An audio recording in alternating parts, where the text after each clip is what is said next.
뉴스나 유튜브에서 로켓 발사 광경을 보면 다 비슷비슷하게 보일 때가 많이 있습니다.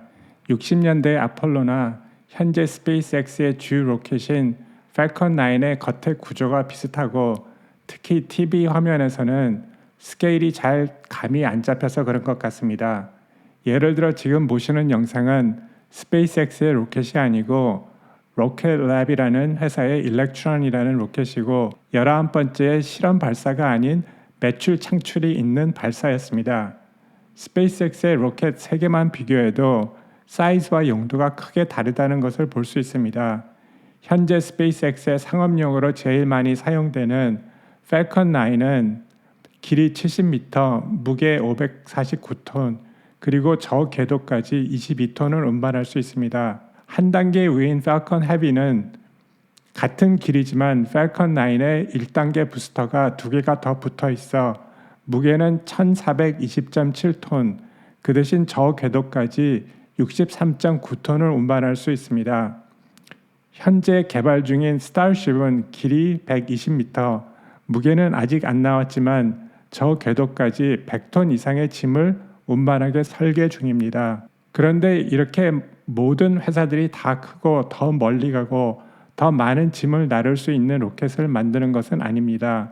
이번에 스펙으로 상장하고 이번 에피소드에서 소개할 로켓랩은 도리어 작은 길이 18m, 무게 13톤, 운반량도 300kg 밖에 안 되는 일렉트론이란 많은 분들에게 생소한 로켓을 운영하고 있습니다. 그런데 이 로켓랩은 민간 회사로서는 로켓 발사 횟수가 스페이스X 다음으로 2위, 그리고 정부 민간 회사 다 합쳐도 1위의 중국, 2위 러시아, 3위 스페이스X의 뒤를 이어 4위라는 약간 놀라운 실적을 올리고 있습니다. 도대체 로켓랩은 어떻게 그런 실적을 올릴 수 있는 걸까요? 우리가 로켓을 생각할 때는 아직도 약간의 로맨틱한, 아직 비즈니스라기보다는 공상과학적으로 생각할 때가 많이 있습니다. 그렇지만 비즈니스로 냉정히 볼 때 로켓 산업은 운반, 배송 산업입니다. 다만 목적지가 다른 도시의 창고나 택배가 아니고 우주 궤도라는 다른 점이 있을 뿐입니다. 그런데 이런 운반 업체들이 다 도시와 도시 사이에 많은 짐을 운반하는 큰 트럭 회사들만 있고 도시 안에서 비교적으로 훨씬 적은 용량의 물건을 마지막 손님의 주소로 일일이 배송해주는 운반 업체는 없다고 상상해 보세요. 그건 원만한 운반 배송 생태계가 아니겠죠. 현재 우주로 제일 많이 나가는 배송물은 인공위성입니다. 보통 인공위성 하면 떠오르는 것은 이런 거, 2011년 미국 나사의 운영하에 럭킷 마틴사에서 제조한 목성 탐사용 인공위성 주노입니다. 무게는 3,625kg, 제조비는 2천만 불이었고 락킷 마틴사와 보잉의 합작으로 만든 아틀라스 5호로 발사됐습니다. 발사비는 1억 1천만 불, 단 하나의 인공위성을 쏘아 올리기 위해 비용이었으니 정말 국가 차원이 아니면 집행하기 어려운 단위입니다. 물론 요새도 이런 인공위성도 만들지만 인공위성의 사용도가 많아지면서 종류도 많아졌습니다. 아까 보신 주노는 미디엄에 속하고 스페이스X에서 많이 쏘아 올리는 스타링크용 인공위성은 무게가 약 220kg으로 미니 캐터고리에 속합니다. 그래서 운반 용량이 22톤인 팔컨 9을 사용해 스타링크를 쏘아 올릴 때 이렇게 한 개를 보내는 게 아니고 최대한 많은 숫자의 인공위성을 한꺼번에 보냅니다. 그렇지만 운반 용량이 크다고, 다시 말해 용량이 22톤이라고 100개의 인공위성을 언제나 한꺼번에 보낼 수는 없습니다. 왜냐하면 우주선은 하나에서 3개 정도의 위성 궤도를 겨냥할 수 있고 만약에 그 궤도에 100개의 인공위성을 띄울 필요가 없으면 100개로 보낼 이유가 없기 때문입니다. 그러면 22톤을 실을 수 있는 트럭에 빈 공간이 생기는 거고 그 공간에 짐을 싣기를 원하는 손님이 생길 동안 발사는 지연되고 정해진 날짜에 짐이 운송되어야 할 손님이 불이익을 당하거나 빈 공간으로 로켓을 발사해야 되는 스페이스X 같은 우주선 운영사에서 불이익을 당하거나 계약 조건에 의해 둘 중에 한쪽은 불이익을 당하게 됩니다. 이 인공위성의 소형화는 계속될 것입니다. 1kg에서 10kg 사이의 나노 인공위성, 특히 1kg짜리 큐브셋은 현재 가장 큰 추세입니다. 지금 보시는 것은 실험용이 아닌 진짜 나노 인공위성입니다. 이 나노 위성의 인기는 요새 급 상승해서 업계는 아예 10cm 제곱을 1유닛으로 부르고 로켓 발사 중간 업체 사이트에 가도 아예 유닛으로 배송물의 부피를 입력하게 합니다. 이 소형화 추세는 인류가 점점 약한 인공위성만 필요해서 그런 것이 아니고 기술의 발전 때문입니다. 그것은 요새 100불 이하로 살 수 있는 중고 아이폰이 수천만 불 하던 30년 전에 크레이 슈퍼컴퓨터보다 170배 더 전산력은 높지만 무게, 전력 소모는 1000분의 1도 안 되는 것과 같은 원리에 있습니다. 로켓랩은 바로 이 시장 방향을 잘 타고 있어서 그냥 스펙만 봐서는 전혀 경쟁력이 없을 것 같은데도 전 세계에서 4위, 민간 회사로서는 스페이스X의 뒤를 이어 2위로 제일 많이 유료 로켓 발사를 하는 회사가 됐습니다. 가장 최근 3월 22일에 있었던 일렉트론 발사가 로켓랩의 비즈니스 니치를 잘 설명해 주는 예일 것입니다. 일렉트론의 19번째 발사였고 2021년에 두 번째 발사였는데 페일로드는 달랑 7개의 인공위성이었습니다.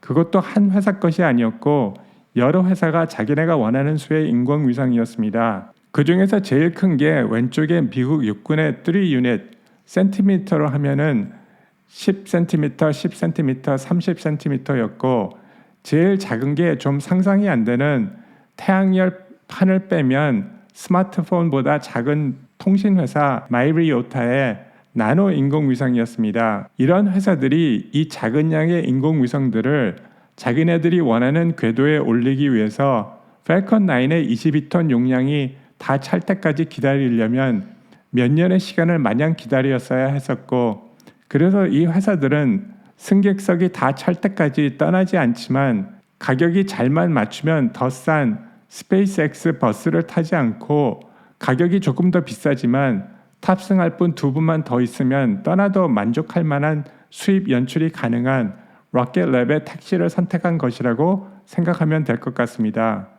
참고로 스페이스X와 로켓랩 외에 유일하게 지속적인 인공위성 운송을 하는 회사는 단 하나 더 있습니다. 그 회사는 버진 갤럭틱의 자매 회사라고 생각할 수 있는 버진 오비스로 단 한 번의 발사를 했고 9개의 인공위성을 성공적으로 궤도에 운송했습니다. 스페이스X나 로켓랩에 비하면 좀 초라한 기록인데 그나마도 아직 한 번도 발사나 운송을 성공시키지 못한 다른 사에 비하면 그래도 나은 편입니다. 로켓랩은 다양한 민간업체, 방위산업 그리고 정부 기관을 클라이언트로 가지고 있고 전체적으로 민간업체가 매출의 50%, 방위산업 30%, 그리고 정부 기관이 20%를 차지하고 있습니다. 스페이스X와 마찬가지로 로켓의 모든 것, 몸체, 로켓 부스터, 커뮤니케이션 시스템 등 다 자체 제작입니다. 또 스페이스X와 마찬가지로 인공위성도 제작하는데 스타링크 같은 사업을 하기 위한 것이 아니고 로켓랩의 대부분의 사업이 인공위성을 운송하는 것이다 보니 아예 인공위성 제작에도 뛰어들었다고 합니다. 한 가지 스페이스X와 다른 점은 로켓랩은 아예 자기네 소유 로켓 발사 기지를 미국에 2곳, 뉴질랜드에 1곳 가지고 있습니다. 3곳 다 미국 정부에서 발사 승인을 받았고 자기 소유 발사대이기 때문에 24시간 이내에 발사가 가능하다고 합니다. 또한 자기네만의 미션 컨트롤 룸을 가지고 있고 이 미션 컨트롤 룸은 3개가 아니고 뉴질랜드의 1곳에만 있는데 다른 2곳도 원격 관제한다고 합니다. 한 가지는 이 인베스터 덱에는 스페이스X 같이 1단계 부스터를 지속적으로 재사용하는 것 같이 묘사했는데 이것은 사실이 아닙니다.